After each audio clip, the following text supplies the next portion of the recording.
Yo, yo, yo. You're listening to the North Shore 9 podcast presented by FanDuel. This is NS9 Live. I'm your host, Anthony DiNardo. With me, we have Jim. We have Ty. We have a special guest tonight live in Bradenton, Colin Beazley from the Post-Gazette. How you doing, Colin? I'm great. Happy to be here with you guys. Happy to talk some buckos. Is that what kind of fish is that behind you? I don't know. Are you aware? I do not know what kind of fish this is, but Jason and I are sharing a house down here, and we're just taking all of our radio hits and podcasts and whatever from this exact spot. We kind of feel like it's right to have a co-star, right, to have this fish here with us. So you'll know exactly where we are. It needs a name, then, right? So I don't. I'll have to get back to you on a name. Like when I feel like that's something that has to be decided between in the sanctity of me, Jason, and our photographer. But we'll get back to you on that. All right. So before we kind of get into things, this is your first spring training, right? It is. What's that been like? I mean, I hadn't been to spring training since I was like 12 years old. Just going to games in Arizona, and it's in time away. You kind of forget that it's just baseball heaven, to be honest. Regardless of what side of the rope you're on, whether you're there media or working or just there as a fan, it's special. Obviously, the warmer weather is great. Being somewhere that's not as cold as Pittsburgh or wherever, it's really nice to be somewhere warm. But it's just baseball. Like you're getting to see these major leaguers do like some basic infield, outfield drills. You get to see them take batting practice. It's something that's a really special experience and just kind of feels like pure baseball. I'm really enjoying it. Good stuff. You've written a lot of really good articles, and I kind of want to touch on some things that you've written over the last couple of days while we have you on here at the beginning. But before we dive into that, do we want to do our stupid random question? Do we want to get that out of the way?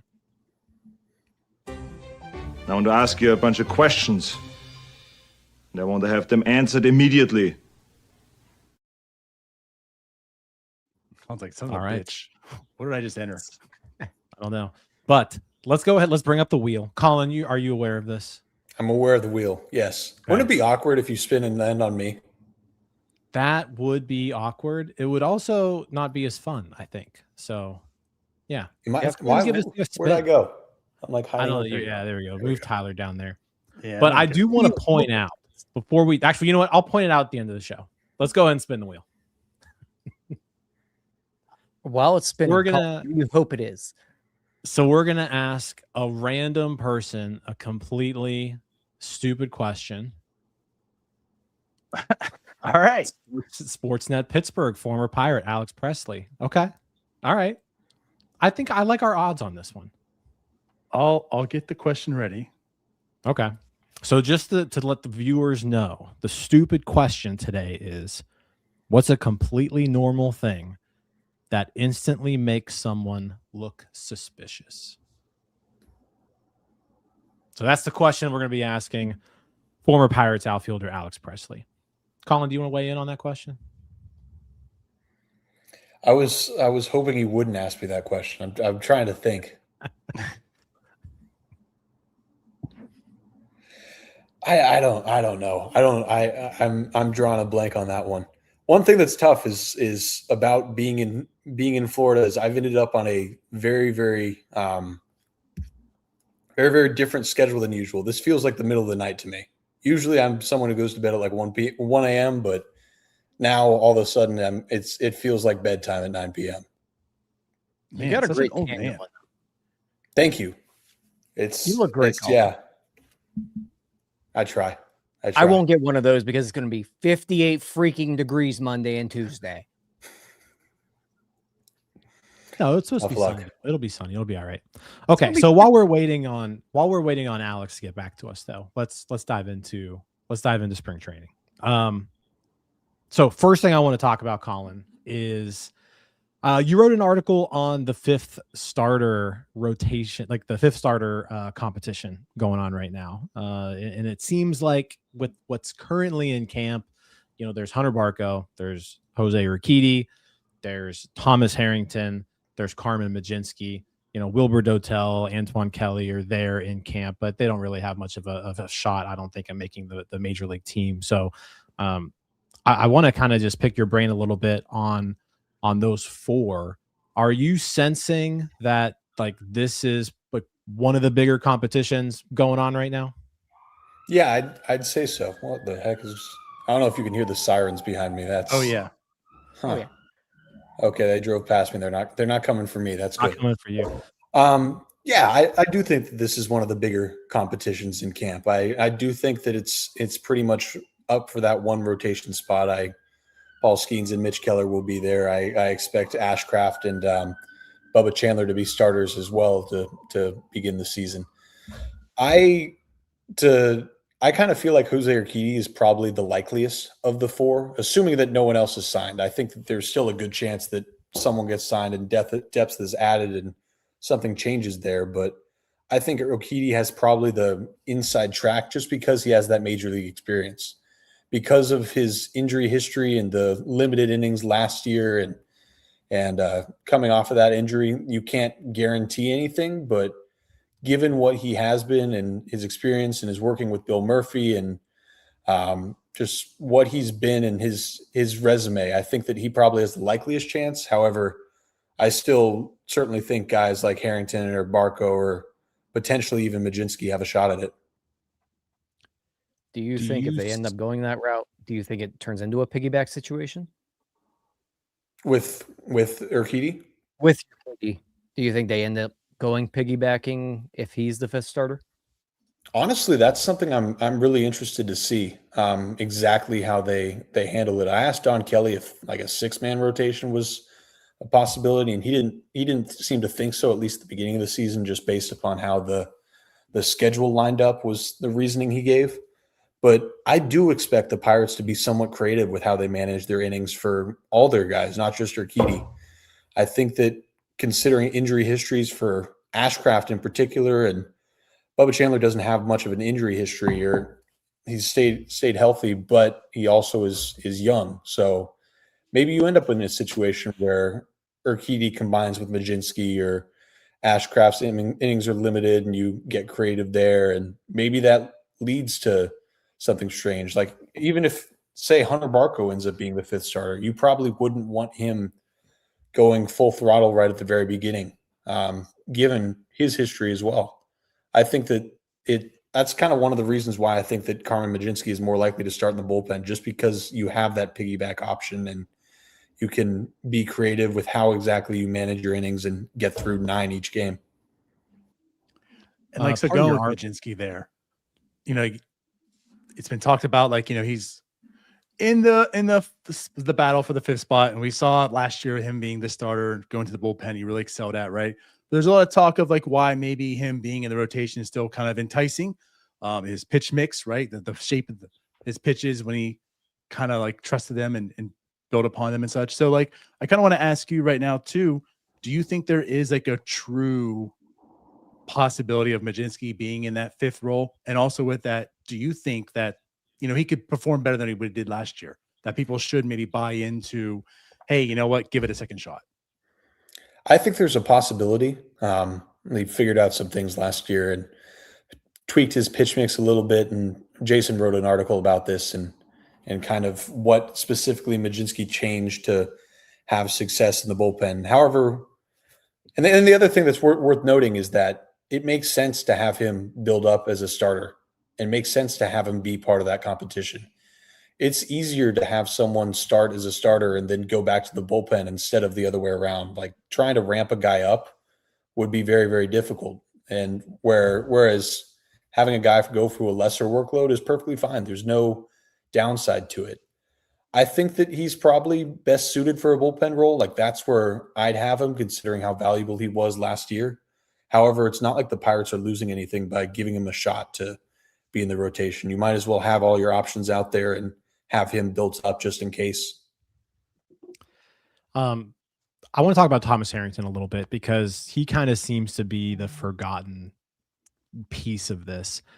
He was a top 100 prospect just 2 years ago. There was some hype coming in, and then he just floundered in the majors when he got his shot, and didn't look good when he got sent back to AAA. It was a rough year for him, and so like in your article, it talks about how like it wasn't the year that he wanted. He looked back to see what was it that went wrong and build from there. So like I want to know like what has the feedback been on Thomas Harrington that you're hearing, and like has he learned from that past season to kind of take that next step forward and put his name back in this mix? I haven't gotten to see too much of Harrington throughout spring training so far. I think that that's something we'll see more of once we're into actual games. But yeah, I do kind of feel like he's somewhat forgotten because of his struggles in 2025. I talked to him about this, and it was really interesting to hear his perspective and hear how he's learned from it. It wasn't the year he'd hoped for. He thinks that it taught him some lessons. He thinks that through those couple appearances and seeing how big league hitters attacked him, that he learned some things and will be able to take that into he took that into the offseason and can take that into this year just in terms of lessons he's learned, adjustments he's made. I also think that he probably he dealt with a groin injury at the end of last season. I wouldn't be surprised if that's something that he was dealing with even before that. And once that was fixed, that was something that's helpful for him. That isn't to say that he's going to be a completely different pitcher this year. And there's definitely adjustments that need to be made, and the lessons learned have to result in actual tweaks. But it was interesting to hear his perspective and hear what he said. And it does seem like he's learned from it. You also wrote about Marcell Ozuna kind of being a mentor to Oneil Cruz, and just kind of to expand upon that, Carlos Santana sort of held that role a couple years ago, and that was Oneil Cruz's best season in the majors when Santana was there with him. So I guess just sort of talk about that a little bit, just what you've seen as far as that relationship. I know Marcell Ozuna has only been in camp for 3 days, so there probably isn't a whole lot there. But like, what have you said? You wrote an article about it, but what have you seen or what have you heard from Ozuna and Cruz in terms of like how that relationship's looking? Yeah, I understand that Marcell Ozuna is a bit of a hot button issue, considering some things that are in his past and some of the legal issues he's gotten into. But just purely speaking baseball, purely speaking in the clubhouse, he's a guy who has a stellar reputation that I heard from Atlanta. I saw it firsthand when I was interning in Atlanta. Got to see him just in a couple games covering the Braves. It was clear how his teammates viewed him and how much he was loved in that clubhouse. He's someone that just has a stellar baseball reputation as someone who helps his teammates get better, both Latin guys, American guys, whatever, brings the clubhouse together. In terms of Oneil Cruz and specifically, it was really interesting to see how he's approaching that. The first time we spoke to Marcell Ozuna, he was asked specifically about Cruz, and he was just like, yeah, there's some things that I can teach him. And if he works the way that we're going to work, I think that there's going to be results there. And then the very first workout, they go into stretching circles, and Ozuna just makes a beeline for Cruz. Just immediately, that's the first guy he's seeking out. I think that sort of relationship is something that's only going to help Cruz, because as we all know, the potential is there. He's flashed it. Potential is something that my readers get mad at me for mentioning all the time, just because, it's there. It's just frustrating to see when it doesn't show up. So I think that that's a relationship that really could have real dividends this year. I really think that relationship and having a guy who's been there and done that and a countryman like Marcell Ozuna is something that can be really helpful for Oneil Cruz. We got to talk Connor, don't we? Yeah. It's been 15 minutes, guys. Let's wrap it up with the main story here. Yeah. Go ahead, Just Tyler. spill the tea, sis. What's the deal with Connor Griffin? Is he going to make the opening day roster? Is he really the best good at shortstop in baseball? camp? What's happening? He's really good at baseball, that guy is. I don't know whether he's going to make the opening day roster. I don't think anyone knows in February 18th. I don't think Ben Cherington or anyone who puts the team together knows whether Konnor Griffin is going to make the opening day roster. But from the first week or so of camp, it's very clear that this kid is really, really good. Like every day, as we're watching, he does something where it's just like, man, this is different. This is a 19-year-old who's putting balls onto the batting cage, or homering in live BP, or looking really good in reps. Or like I remember today, there was a throwdown from Endy Rodriguez just to him, like covering second base, and he made a stellar pick and threw home, and Spencer Horwitz just pointed at him. It was just like, good baseball player. Like he's doing something impressive every single day. Now, obviously, it comes with a caveat. He's 19 years old, and there's a lot of pressure on him. He's the consensus top prospect. There's like, the world is on his shoulders. As of right now, he's done everything right. Like I've been very impressed with how he's handled himself, how he's looked in BP. Obviously, he's putting on a show. I think that it's something where the Pirates will want to be careful with him and try to do what they can to minimize the pressure on him. However, he's also looked the part of someone who's really, really good and can help the Pirates right now, even though he is 19 years old. And like, I want to add here, because it's week one. I mean, it's barely even week one. It's Wednesday during week one, right? And it's batting practice. He's hitting balls far, but like, it's batting practice, right? It's batting practice. So like, yes. Not to try to make like a mountain out of a molehill, or like a tuna out of a mackerel, maybe, if you may.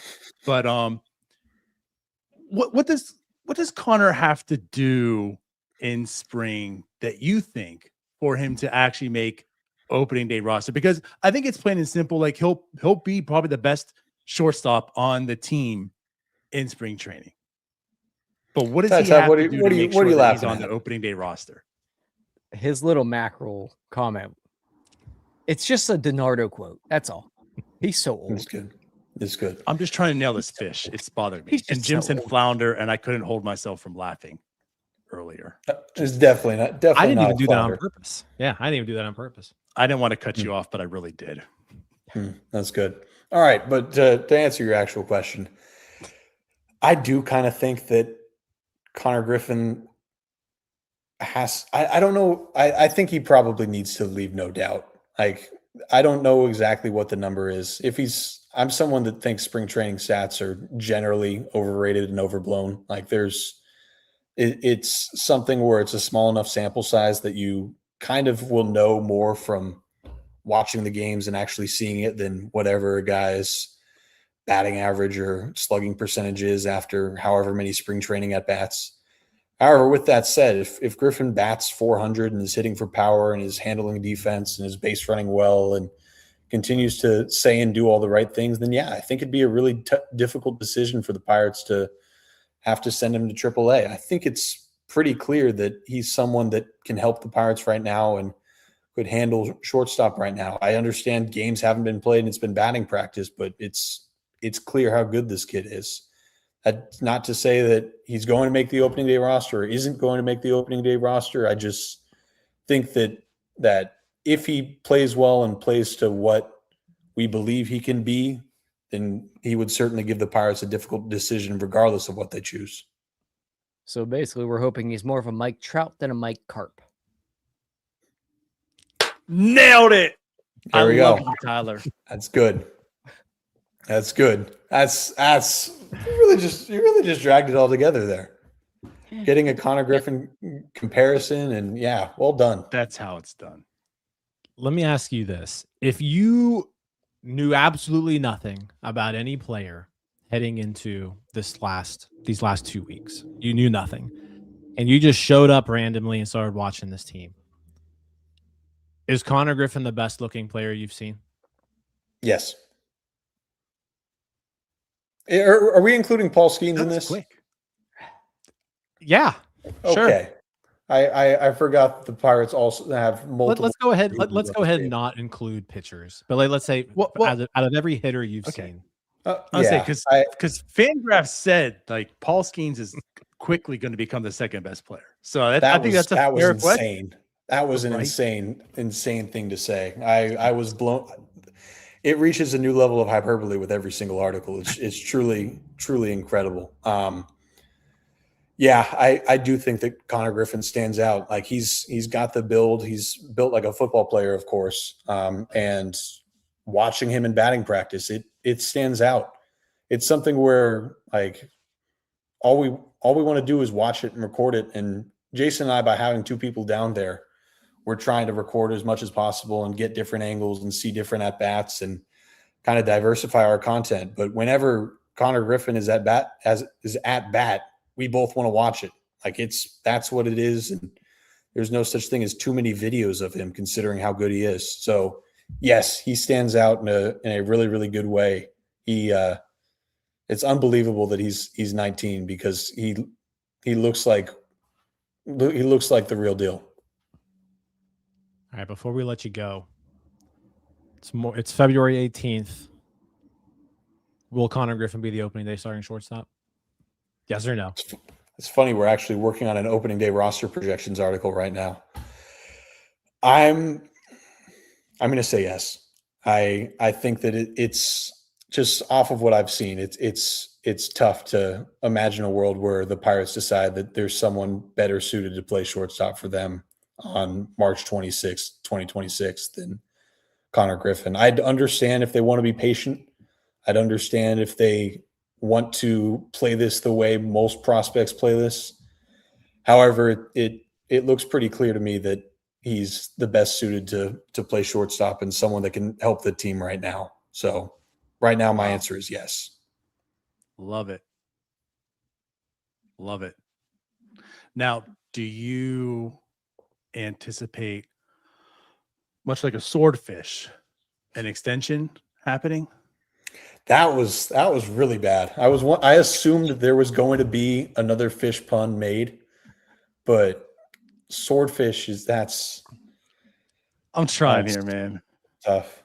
That joke floundered. This is a tough grouper. Yeah.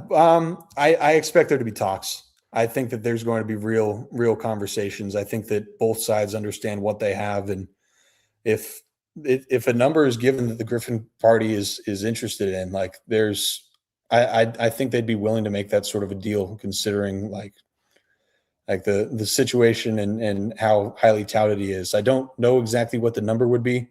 I'm sure that the Griffin camp is wants a lot more than Jackson Churio numbers. I don't think that number would get the Pirates anywhere specifically close.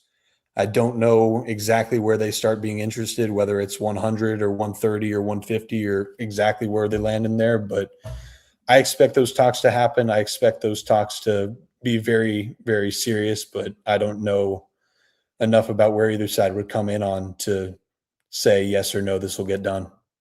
All you gotta do is get your hook in them. Nailed it. What's sad is this entire time, Jim never took the bait. Colin, where can everybody find your stuff? I was going to say, can I go home now? Find me. All of my work is at post-gazette.com. We've got coverage from Bradenton, multiple articles each day. That opening day roster projection will be coming out soon. And you can also find me on Twitter at Colin_Beazley. I'm posting videos, my stories, my insights, whatever, all that on Twitter. I would very much appreciate you guys checking it out. Love it. Like I said, great work so far down there in Bradenton. And yeah, looking forward to what you bring us next. Thank you. I'll do my best. Just for you three. Just for you three. Appreciate it. Anytime you want to come back on the cast, you're welcome. I'm leaving. We're in again. Some high praise there, though, for Konnor Griffin. Continues to just come in. I'm excited, man. I've never been more excited about a Pittsburgh Pirates season in at least 8 years, 7 years. Which doesn't say much, but that's where I'm at. Do we want to just go? Do we just want to dive into Konnor Griffin talk right now? Yeah, because I'm getting worried, guys. There's too much positivity around him. Can we talk about this FanGraphs top 100 write up real quick? Yeah. I just want to highlight something. And like we've all had Eric on the show.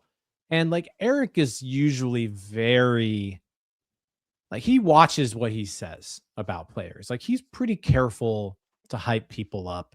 When he's putting numbers together, he's usually pretty conservative. Like for the most part, FanGraphs, I feel like out of all the places is known for being the least excited about players, just because like they're very much, hey, like a lot of prospects bust. And like here are the things about this guy that could be the reason why he doesn't end up being as good as you think. But I want you to like listen to some of these things. Listen, this was FanGraphs top 100. Griffin is a freaky 5-tool superstar with big power and enough contact ability to weaponize it. He's about to be one of the best young players in the game.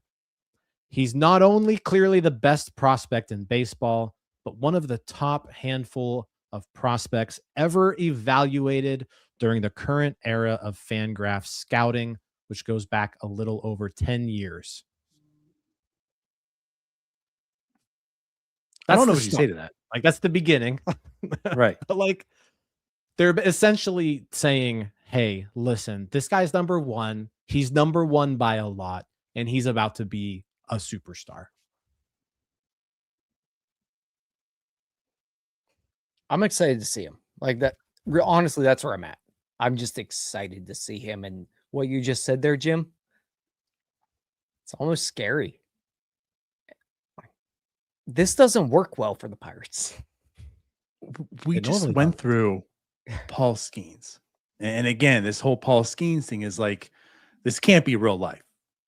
This can't. We're Pirates fans. We've seen the Pirates in action for how many years? We don't get to enjoy Paul Skeens. What's going to happen? And Paul Skeens came out and he's Paul Skeens. We see what that is. And then like 2 years later, here's Paul Skeens, but in the batter's box. Again. Oh, but I guess, right. Not to steal the thunder, but I already did. But wait. He's going to make Paul Skeens the second best player on the team. I was going to say, Soon. but wait, there's more. I still haven't gotten to it yet. The write-up continues. He goes, he's a franchise-altering entity whose talent rivals that of Bobby Witt Jr., or a young, level-headed Hanley Ramirez, which, if you don't remember Hanley Ramirez, stud. He just didn't care and kind of tailed off there, but stud. Or a faster Carlos Correa, also stud. Yeah, it's just, I mean, it says here, you know, if you just watched all the players get off the bus, you would know Konnor Griffin was the most talented one. And I think we kind of saw that last year at spring training when he was 18 years old. We saw him and we were like, holy crap, who is this kid? And how does he look like this at 18? Guys, I'm scared. I'm really excited to see him because I have not really seen. We saw him last year and during spring training. Obviously, he was impressive then, but he really took a leap forward last year during the season. There's a lot of guys I think I'm excited to see during BP. That's one of the ones that, like, I don't give a crap what you guys are doing. I'm going to go watch that. I don't care what we have to set up. If Konnor Griffin's hitting BP next week, you guys have fun. I'm going to go watch that. Yeah. I feel like you two are on the same page. Making some content. Just drop what you do. We're going to go watch that guy hit a baseball.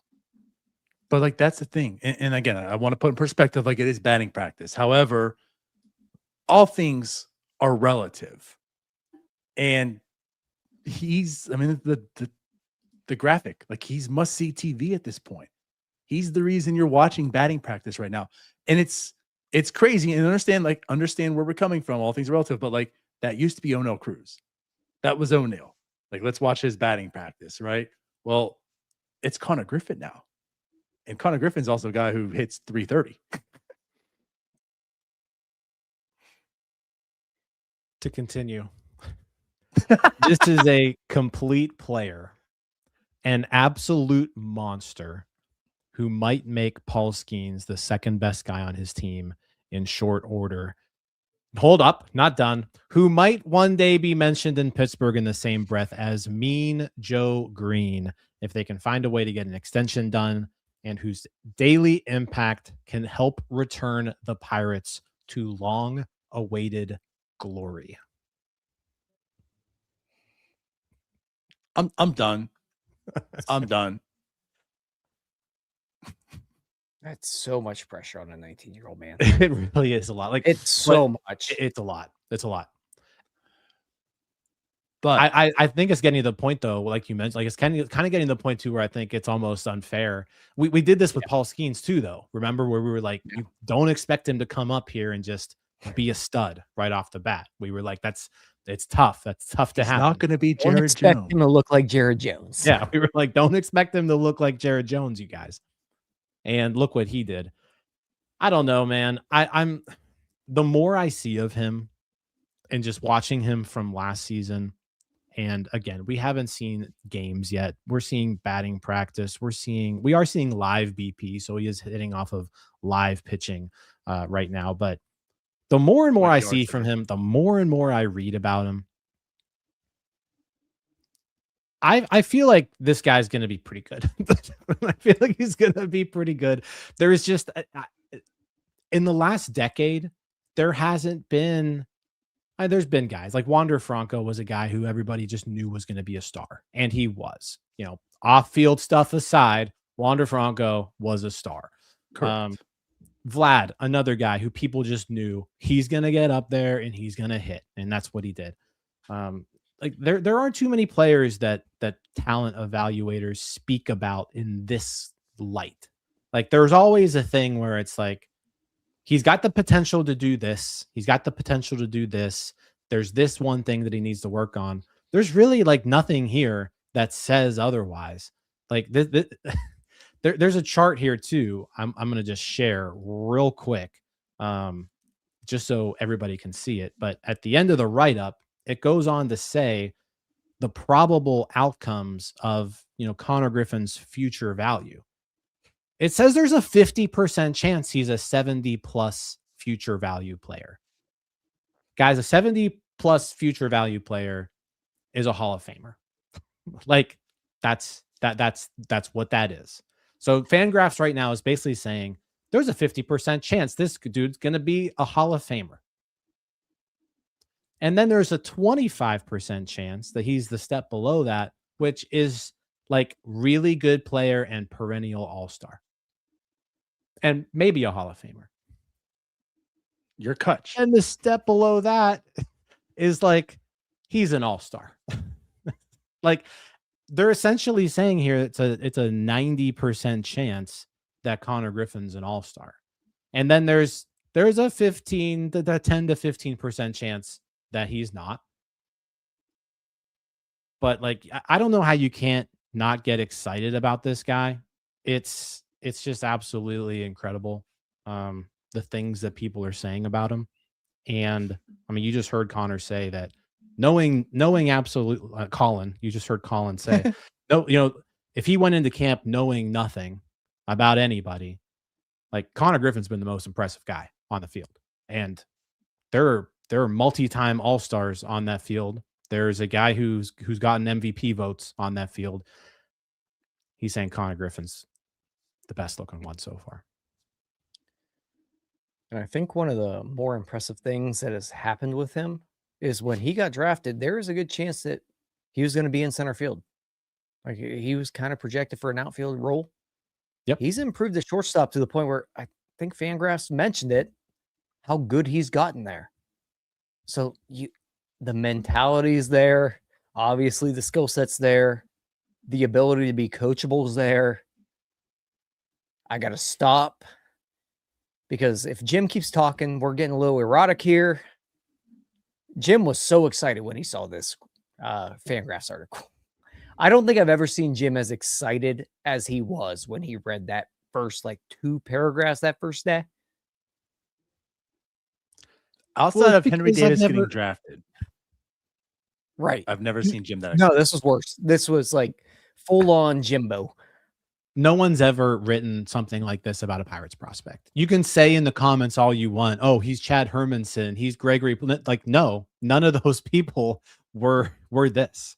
No, he's Henry Davis. Can we be no, fair about something? no, he's not. Has anyone wrote anything like this on any player? Because again, like this seems quite outlandish, but also keep in mind like where it's coming from, who's writing it, and like this isn't someone vested into it like MLB Pipeline. This isn't someone who's with the Pirates organization or ties to the Pirates writing about this. This is completely independent outside. And again, like it is Eric. Eric is the type though who, I mean, he said it like when he believes something, he believes it, whether it's too early or whatever. Like when we talk about Nick Gonzalez, why did Nick Gonzalez fall off his list so quickly? He's like, because the things that he does, I don't believe it. So I'm not going to hang on to him here. I'm running him off already. He believes this. Yeah. And I mean, and there has been one other prospect. I mean, the other prospect is Wander. Like, let's just kind of call it like Wander was given an 80 by FanGraphs. And Eric said in the chat right after this was dropped that he considered putting an 80 on Konnor Griffin. But he ultimately decided not to. But Wander did get an 80, so you do have to kind of like, he's the other guy, right? But like that's the guys that we're talking about who they have made projections like this before. They're really good. They're really good ball players. They don't miss on these types of dudes. Like most, and for him being just top of the board everywhere, those type of guys don't miss. Not lately, they haven't. And like there are guys like top prospects bust all the time, but in a while. Not at the level that they're saying this is happening, right? Like Jared Kelenic busted, but no one ever talked about Jared Kelenic like this. Like players like that bust all the time, but players that they talk about like this typically have a pretty good hit rate. Like I feel like the consensus 1-1s, it's a pretty solid track record. And that's what we're talking about. Like we put it in perspective of Baseball America. I mean, we just had a post on that of all the Baseball Americas since Baseball America existed, the preseason #1 ranked prospects and like what percentage of the WAR and stuff. And I think it was only like, was it 8 that had under 10 WAR, but also with that 8, 4 are still active, and obviously that includes like Roman Anthony last year. So like when you're 1-1, you're destined to be a solid player at the bare minimum. And a lot of those 1-1s don't get write-ups like this, or they're not unanimous. A lot of times your #1 prospect, it's like, I'm going to give him 1A, but there's a 1B and a 1C and a 1D. This is unanimous across the board. And as ESPN says, as FanGraphs said here, like, and it's not close to the second guy. It's not even close. That's why the Pirates farm system had such a large value attached to it when ESPN did the farm values and the Pirates were #1 farm system. It's because Konnor Griffin was far and above everyone else as far as the value he provides dollars wise. Take out Konnor and the Pirates are middle of the pack, which also, by the way, when you take most teams' #1 prospect out, that's going to put them probably middle of the pack as well. But he just pointed out, like, it's not close between him and #2. Yeah, I guess to wrap everything up, like you got to be excited about this kid. And I understand fans who were like cautious about this because we're Pirates fans. Shit happens. Like we've dealt with a lot of shit, right? Things have gone poorly for us for 30 years. Nothing but bad stuff has happened to us.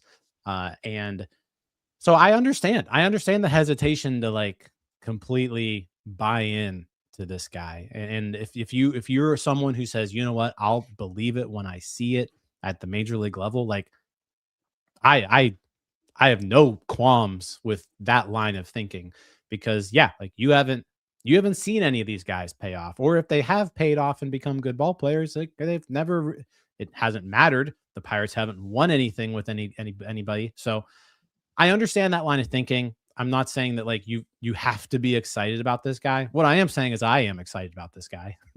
And yeah, every right I'm really looking forward to seeing what he looks like in spring training against live competition. I'm not one to put much value in spring training stats, but I think you can at least like look at players though on a baseball field, and your eyes can tell you a lot, regardless of the stats.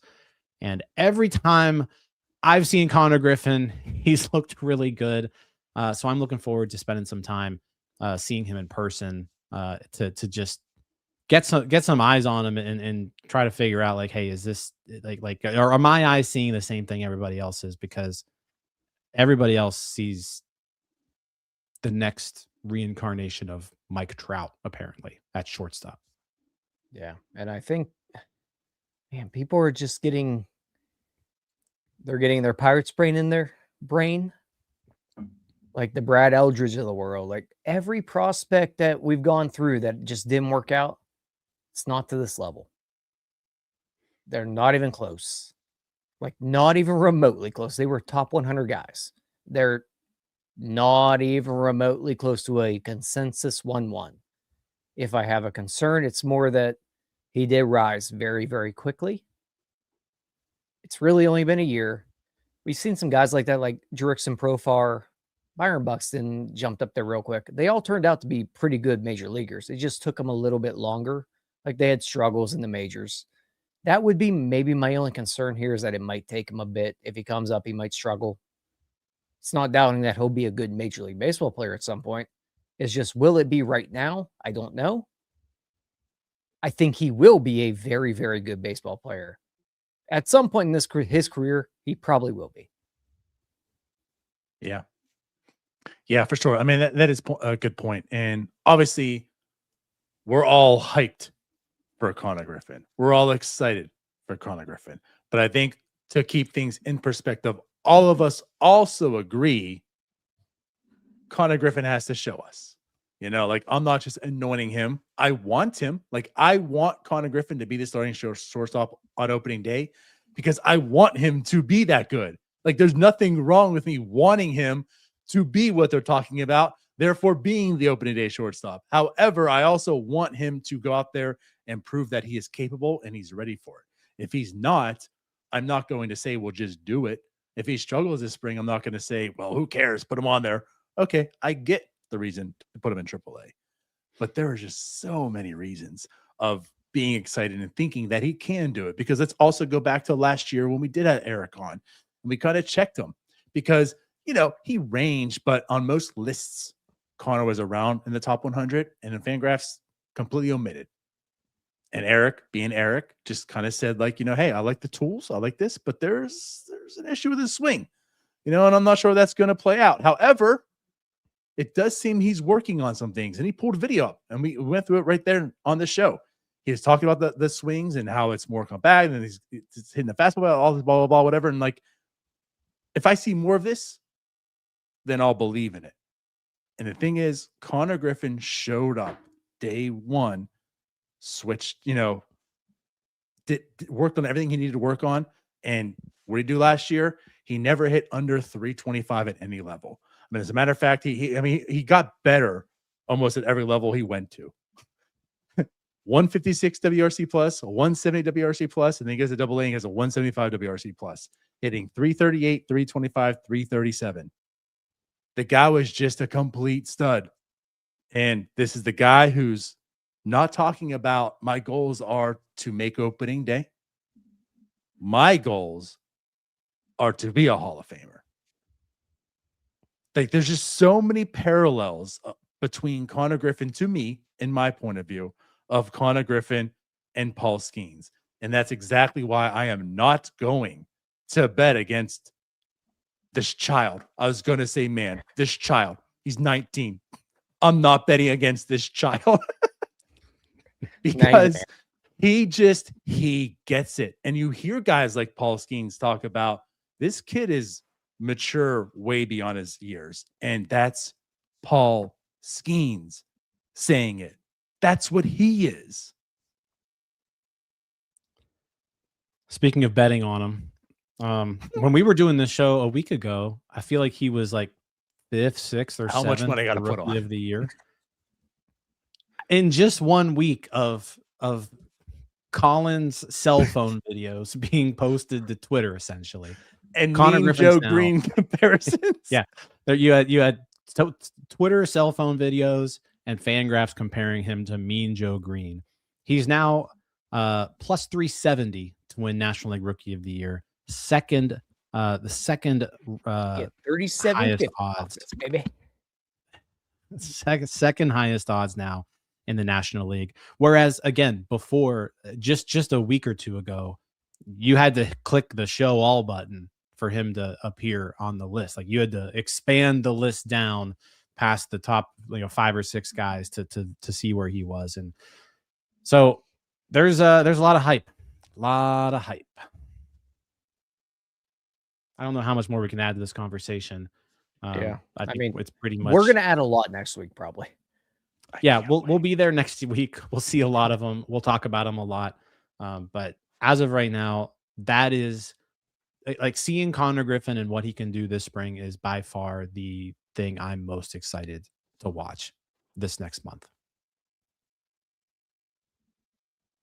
Yeah, I got a close number 2, but it also complements Jim and his Louisville stuff. So we'll save that for spring training. So the other thing that we talked about with Colin was the 5th starter role. He thinks José Urquidy has the leg up in that. What are our thoughts on that? I wouldn't mind them bringing another guy in though. Like I know it's February 18th. There's still some somewhat interesting arms out there who could potentially help this team. And I don't feel super comfortable with José Urquidy being the first choice here. Like I'd like someone else to be pushing this a little bit, but kind of what your thoughts on how this 5th rotation spot is going. Let's hear you pitching, Yinza. Oh boy. I don't love it. Honestly, I don't love where they're at pitching wise right now. I know I've been the correct word I don't know, but I have not been a big fan of the piggybacking role, and it's more of a viewing experience thing. Urquidy, I just can't get there with him, man. I'm with you, Jim. I think they need to add one more guy. I kind of want a lefty here. They can get by with Mlodzinski, Urquidy, potentially Clevenger, Davinsky. They have enough guys that I think you can get by in a piggyback type of situation. I would rather just acquire a Tyler Anderson of the world. Call it a day there. I don't love what's happening right now. I don't love the pitching staff. I do, but I don't love the 5th spot. I should put it that way. I don't love that 5th spot in the rotation, and I don't love the depth right now. If somebody goes down, I think they're in trouble. There's not enough depth right now. You traded Oviedo, you traded Burrows, then you got Harrington and Barco. I don't really love them enough to feel comfortable. Yeah, I think what you're saying is you love the talent, you just don't like the depth, and I think that's absolutely fair, especially like what we're seeing right now as we enter spring training. Like, look at the Braves situation. I know Minnesota is not in it, but Pablo Lopez possibly out for the year. Like, you just never have enough pitching. Jared Jones went down. Oviedo was out for a year. There was, God, I'm forgetting names already. Who was start with the B? Brewski, Brubaker. Just in the Pirates realm of things, right? But like, arms get injured often. The Pirates have kind of been lucky to some level opposed to other teams, and you just never know when someone's going to down. And I'm good with Urquidy like getting the 5th spot to start the season, but he's a perfect candidate of a guy who could get injured very quickly, and then you're going to someone else already. The reason I like him, if he's going to be the 5th starter, then Barco goes to AAA, and you can kind of manage. You can give him like the Paul Skeens treatment, or even like the Bubba Chandler treatment to some level. It's like, okay, go out there and pitch 2 innings at a time, 3 innings. Let's ramp you up. Let's monitor those innings to bring you up. That's why I do like him to win it right now with what's available. But I'm absolutely all in on them bringing another arm, because I think this team lacks depth. I think Tyler said I agree. What about even like maybe a Patrick Corbin? Like I'm cool with the Patrick Corbin also. I just think a guy who's going to eat innings. Think of like the Rich Hills of the days. Like just give me a guy who has a rubber arm. Is going to eat some innings, cover your 5th spot. I'm cool with that right now because we have other guys that have talent. Let's get them in there for the playoff run. I'm gonna agree a little bit with what each of you said, but I'm also gonna disagree. I think the depth is there. I think 1 through 4 is good enough that 5th starter just needs to be a dude with like a working arm that you can throw out there and doesn't completely embarrass himself. And then I think Urquidy can do that. It's been a while since he's done it. That's, I think, probably my biggest hesitation. He's only done it for 2 years. I'll say that's my biggest hesitation with Urquidy is Urquidy hasn't been good since 2022. That was a while ago. We were 2022. That was like a whole different world at that point. That would be my biggest concern with Urquidy. But as far as the depth standpoint, like I'm comfortable having, like, if you need to have Mlodzinski make some starts, I'm comfortable with it. If you need to have Barco make some starts, I'm comfortable with it. If you need to have even Thomas Harrington make some starts, I'm comfortable with it. I know a lot of people like got a really sour taste in their mouth about Harrington last year, but like I feel like Thomas Harrington is a capable back end starter if you need to call upon him. And again, I think 1 through 4 are so good that like you can afford to kind of have a dud at number 5. It's not ideal. Can I throw something at you though? I haven't finished my thought, but you can go ahead and go ahead. I'll say ideally, I'm not done though. Like with what they've got, I'm okay with it. But ideally, I'm going out there and I'm getting another arm. And I'd honestly like, hell, your payroll's already as high as it's been ever. Why not just push it a little bit more and be like, hey, Lucas Giolito, nobody signed you yet. Like, what would it take to get you in here? Like, what would it take? Because like maybe you can get creative with him, sort of like how the Tigers have gotten pretty creative with some pitchers. Like the Padres got pretty creative with who's the guy that the Padres just signed.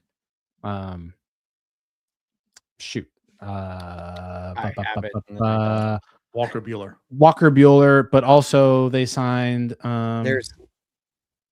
nobody. I'm thinking someone else then. But I think Giolito, I would certainly make a push on to see like what you can do to bring him in. And maybe it looks like a 1-year deal with like a mutual option and like a really high buyout. So like maybe you're not spending a whole lot on him this year and there's a buyout next year. Like, I don't know, try to get creative with a Lucas Giolito deal. That would be my number one thing. Because if you bring Giolito in, then all of a sudden 1 through 5, I'm very comfortable with that. And then you got Urquidy as your number 6 guy. Stick him in the bullpen to start the year as a long man if you need to, because he's out of options. So like, yeah, like just roll with that. Patrick Corbin, I think I'd be okay with too, just because I feel like a left-handed pitcher, he's going to pitch a little bit above his weight, playing in half his games in PNC Park. So like, I feel like that could work. Like if you can get Patrick Corbin super cheap on a 1-year deal, then yeah, I think that would work as well. But I don't think they're in a bad spot right here. Like I think what they got will work, but it could be a little bit better. All right, and you kind of answered it there, but what I want to throw at you, because I do see this talked about a lot, and that's like the path you were going. 1 through 4 is so good that like whoever's your fifth, like it doesn't matter and such. But like I think what's a real possibility people are missing out on, that's why I want to have this conversation and like dialogue. There's a real possibility that, and I hate to say it, I'm not trying to jinx anything, but like putting things perspective, Braxton Ashcraft gets injured and he's out for the year. Urquidy's a guy who easily could be out for the year, and you're not guaranteed those 4 guys. It could be Bubba Chandler that goes down. Like there's a good chance that one of those 4 is going down for a lengthy period of time. So now you're dealing with Skeens. We'll say it is Ashcraft, like it's Skeens, Bubba, Mitch, and then you're fighting for 4 and 5 to get through. So now is it, and again, we're thinking in this scenario, Urquidy's gone also, like you have a Harrington and Mlodzinski, which is also taking away from the bull. But you know what I mean? Like that's why I'm all for, and I want to kind of keep preaching as I kind of keep quote tweeting things. You never have enough pitching on Twitter. Like I really think this team needs another arm. Absolutely. Yeah. At this point, because of that scenario. Like you might not have those 4 in the playoffs. Jared Jones is also coming back. Probably. So like, I think you also need to put that into the equation that, middle of the year, if something does happen, then like Jared Jones is about to be inserted into this rotation as well. So I don't know. I think they got enough. And like, if you need Antoine Kelly to make a spot start, fine. Like Antoine Kelly can make 4 major league starts right now. Thomas Harrington can make 4 major league starts right now. Like I think they've got guys who can do it. I agree with you. Like pitchers get hurt. Pitchers get hurt all the time. So like you have to almost expect somebody's going to get hurt at some point. But I think they're in a good spot. I said, can it be better? Sure. It can always be better. Like you mentioned, you can never have too many arms. But I think they're in a pretty good spot right now. And as far as like who I would probably go with, just based off of what's like who's in camp right now, I would go Urquidy at this rate, mainly just because, as we've mentioned, like you need arms to get you through a 162 game season. Urquidy is your one guy who's competing for this spot who doesn't have any options, right? So Urquidy's your guy, and maybe you can DFA Urquidy in a month and a half or 2 months if it's not working out. Like he's not really, you're not putting a ton of money into Urquidy, but like he's someone who can at least get you through the first couple of months, hopefully. And then there's Jones, then there's Barco, then there's the backups coming in, down the road. But I think you start off with Urquidy just based off of who's in camp right now. Barco with the option, Harrington with the option, Kelly, Dotel, they both have options. Mlodzinski's in your bullpen. I think that's the way you go. But yeah, I think you could always add another arm. Yeah, I think we're all on the same page. They could use another arm. It would help. But I'm with DiNardo. Like, I don't like where they're at. One of those 4 will go down. And the problem is if one of them go down for the season, they're in trouble. Like, you got to fill those innings. Ashcraft has not eaten a lot of innings in his career. Bubba Chandler has not eaten a lot of innings. Mitch Keller, I know he's a workhorse, but you never know here. There's a lot of things that I don't love about it, and there's not a Bubba Chandler coming up to help out. I think you could say Jared Jones is that Bubba Chandler who's going to be ready. We don't know that either, though. We don't know about what Jared Jones is. To be fair, we said that about Oviedo last year. Yeah, but you also don't know that about anybody. Like pitchers get hurt; it happens all the time. That's why I think we're on the same page. That you need a little bit more here. Neither to have pitchers get hurt. So I'm just saying, like, if you look around the league, I would rather be in our situation than most other team situations right now. That's fair. That's fair. I mean, talent-wise, sure. Of what they have shown and what they can do and the length of them, I don't know. Because even like Bubba Chandler and Braxton Ashcraft, neither of those guys threw 6 innings last year. They didn't throw actual starting type of games. Maybe here and there. Braxton Ashcraft hardly did, if he did at all. It was 4 or 5. Bubba Chandler, they protected the hell out of him. when these guys are actually forced to compete throughout as a starting pitcher a whole game, I don't know what's going to happen. I just want a little bit of a cushion here. Yeah. Yep. And again, I think we all agree with that. I'm cool with the cushion. I'm cool with where they're at. I don't Wow. love where they're at all. Wow. Both sides, Jim. All I'm saying is this cushion is super comfy, I think, right now. Could it be comfier? It could be comfier. I don't find this cushion comfy at all. No. I think right now it feels okay. I'm going to sit in it for 20 minutes and it's going to hurt. It needs more blubber, like a whale. There we go.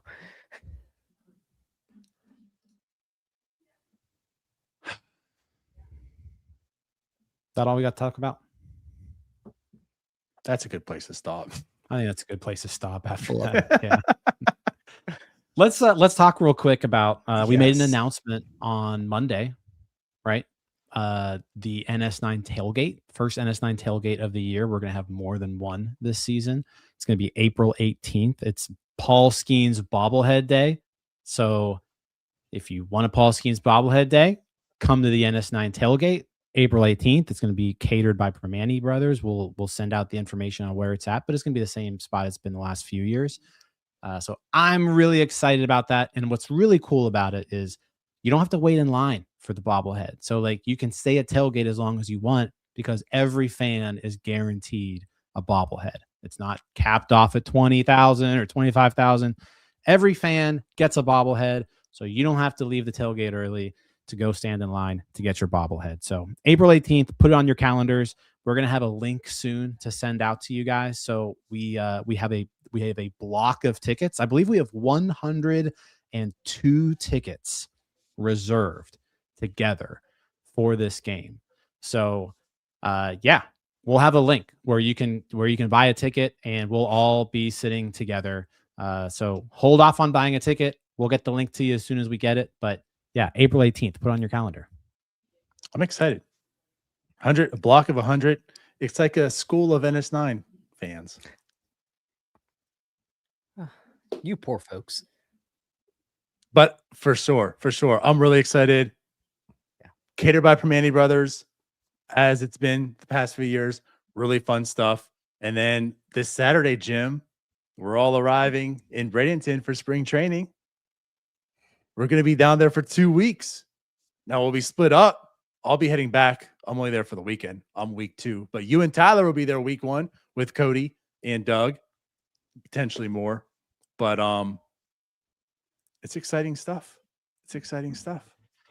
Yeah, we got a lot planned for you guys. We're going to be live from Lecom Park before every single game. So we'll do a live podcast every home game.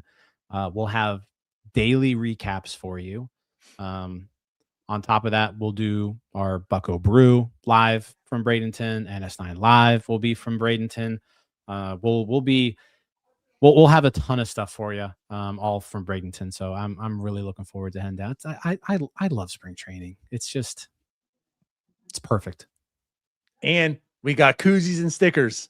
We're giving away. Come get your koozie and sticker. If you're coming to the games, come find us. We're giving stuff away. Yeah. I think that's all we can announce right now. That's all we can announce right now. There's more to announce though coming up. So stay tuned. Certainly more coming. Alex Presley never got back to us. You guys. He didn't. I've been watching. I'm actually kind of glad he didn't because Jim can't keep saying that. I'm on. Hold on. I'm on. I've never said that.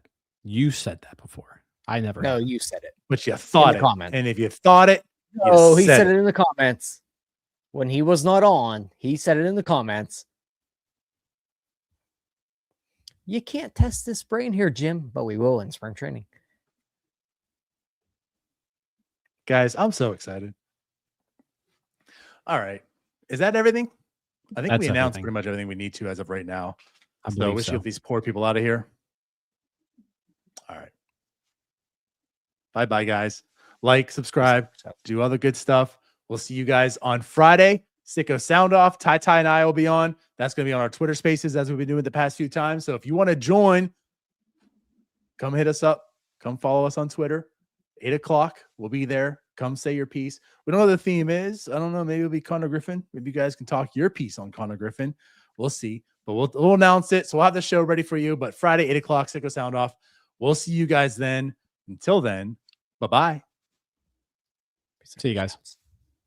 All right, that wraps up this episode of North Shore 9. Thanks so much for tuning in. Whether you're listening on the podcast or catching us on YouTube, if you enjoyed the show, please give this video a thumbs up and don't forget to hit that subscribe button if you haven't already. It really helps us grow. And if you're listening on the podcast, a quick review goes a long way in helping others find the show. Plus, be sure to tell a friend about us. There's always room for more here in the NS9 community. And for those looking to support us a little more, consider joining our Patreon, become an MVP member, and get exclusive perks while helping us continue to bring you more of the Pirates content you love. Thanks again for all your support, and let's go Bucks.